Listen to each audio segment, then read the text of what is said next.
നമസ്കാരം. പിണറായി വിജയന്റെ പോലീസിനെ ട്രോളി രാഹുൽ മാങ്കൂട്ടത്തിൽ. എത്ര സുരക്ഷയൊരുക്കിയാലും ഇന്ന് വൈകുന്നേരം ക്രിമിനൽ പോലീസ് സന്ദീപിന്റെ വീട്ടിലേക്ക് മാർച്ച് നടത്തുമെന്ന് കാട്ടി യൂത്ത് കോൺഗ്രസ് സംസ്ഥാന പ്രസിഡന്റ് രാഹുൽ മാങ്കൂട്ടത്തിൽ പങ്കുവച്ച ഫേസ്ബുക്ക് പോസ്റ്റിലാണ് മുഖ്യന്റെ പോലീസിനും നേരെ പരിഹാസ വർഷം ഉയർന്നിരിക്കുന്നത്. ആലപ്പുഴയിൽ നവകേരള ബസിന് നേരെ കരിങ്കൊടി പ്രതിഷേധം നടത്തിയ പ്രവർത്തകരെ അതിക്രൂരമായി മർദ്ദിച്ച സംഭവത്തിൽ പ്രതികരിക്കുകയായിരുന്നു അദ്ദേഹം. ഫേസ്ബുക്കിലൂടെയായിരുന്നു ഇദ്ദേഹത്തിന്റെ പ്രതികരണം. വടി വെട്ടാൻ പോയിട്ടേയുള്ളൂ, ഇങ്ങനെ പേടിക്കാതെ വിജയൻ പോലീസെ. യൂത്ത് കോൺഗ്രസ് പ്രവർത്തകരെ തല്ലിയ ഗുണ്ടാ പോലീസുകാരുടെ വീടുകൾക്ക് സുരക്ഷ വർദ്ധിപ്പിച്ച് പോലീസ് ഉത്തരവ്. എത്ര സുരക്ഷയൊരുക്കിയാലും വൈകുന്നേരം ക്രിമിനൽ പോലീസ് സന്ദീപിന്റെ വീട്ടിലേക്ക് യൂത്ത് കോൺഗ്രസ് മാർച്ച്. ഇങ്ങനെയായിരുന്നു രാഹുൽ മാങ്കൂട്ടത്തിലിന്റെ ഫേസ്ബുക്ക് പോസ്റ്റ്. നവകേരള ബസിനു നേരെ കരിങ്കൊടി പ്രതിഷേധം നടത്തുന്ന പ്രവർത്തകരെ ക്രൂരമായി മർദ്ദിച്ച പോലീസുകാരുടെ ചിത്രങ്ങൾ മുൻപ് തന്നെ രാഹുൽ മാങ്കൂട്ടത്തിൽ സോഷ്യൽ മീഡിയയിലൂടെ പങ്കുവച്ചിരുന്നു. സമരക്കാരെ തെരുവിൽ തല്ലുന്ന വിജയൻ സേനയിലെ പോലീസ് ഗുണ്ടകളെ കണ്ടെത്തുന്നതുവരെ ചിത്രങ്ങൾ പോസ്റ്റ് ചെയ്യുന്നത് തുടരുമെന്ന് അദ്ദേഹം അറിയിച്ചിരുന്നു. വിജയൻ സേനയിലെ ക്രിമിനൽ പോലീസ് തലവൻ തിരുവനന്തപുരം സ്വദേശി അനിൽകുമാർ എന്ന തലക്കെട്ടോടെയാണ് രാഹുൽ ഇന്ന് ചിത്രം പങ്കുവച്ചത്.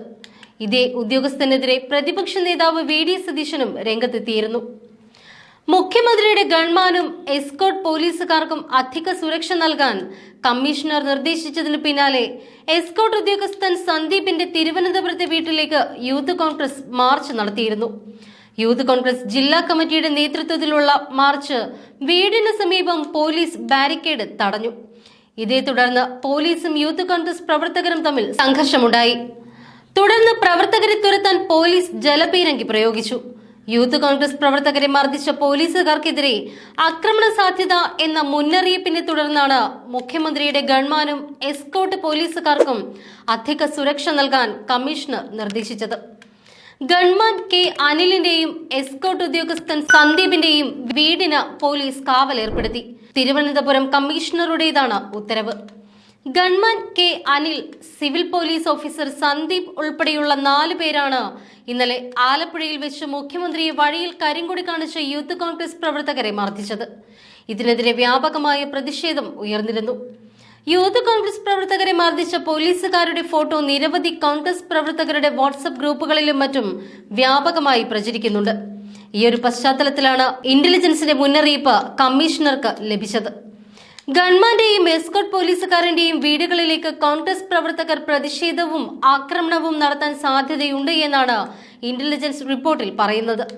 ഇതിന്റെ അടിസ്ഥാനത്തിലാണ് ഇവരുടെ വീടുകൾക്ക് സുരക്ഷ ഏർപ്പെടുത്താൻ തീരുമാനിച്ചത്. അതേസമയം ആലപ്പുഴയിൽ യൂത്ത് കോൺഗ്രസ് പ്രവർത്തകരെ മർദ്ദിച്ച ഗൺമാൻ അനിൽകുമാറിനെ പിന്തുണയ്ക്കുന്ന നിലപാടാണ് മുഖ്യമന്ത്രി പിണറായി വിജയൻ സ്വീകരിച്ചത്. ഗൺമാൻ പ്രതിഷേധക്കാരെ മർദ്ദിക്കുന്നത് കണ്ടില്ല എന്നും അദ്ദേഹം ആലപ്പുഴയിൽ മാധ്യമങ്ങളോട് പറഞ്ഞു. യൂണിഫോമിട്ട പോലീസുകാർ തടയുന്നതാണ് താൻ കണ്ടത്. പാഞ്ഞെടുത്ത പ്രതിഷേധക്കാരെ തള്ളിമാറ്റാനാണ് അവർ ശ്രമിച്ചത്. ഗൺമാൻ പ്രതിഷേധക്കാരെ മർദ്ദിക്കുന്നത് താൻ കണ്ടിട്ടില്ല. തനിക്ക് അപകടമൊന്നും സംഭവിക്കാതിരിക്കാനാണ് അംഗരക്ഷകർ പ്രവർത്തിക്കുന്നത് എന്നും അദ്ദേഹം പറഞ്ഞു. നാടിനു വേണ്ടി പ്രവർത്തിക്കുമ്പോൾ ചാടി വീഴുന്ന സമരം നടത്താമോ എന്നും മുഖ്യമന്ത്രി ചോദിച്ചു. മാധ്യമങ്ങളെയും മുഖ്യമന്ത്രി വിമർശിച്ചു. മാധ്യമങ്ങൾ നാടിനു വേണ്ടി നല്ലത് ചെയ്യും എന്ന് പറയും, എന്നാൽ ചെയ്യില്ല. കണ്ണടച്ച് ഇരുട്ടാക്കുകയാണ് എന്നും മുഖ്യമന്ത്രി കൂട്ടിച്ചേർത്തു. വാഹനത്തിൽ നിന്ന് ചാടിയിറങ്ങിയ മുഖ്യമന്ത്രിയുടെ ഗൺമാൻ KSU പ്രവർത്തകനെ മർദ്ദിക്കുകയായിരുന്നു.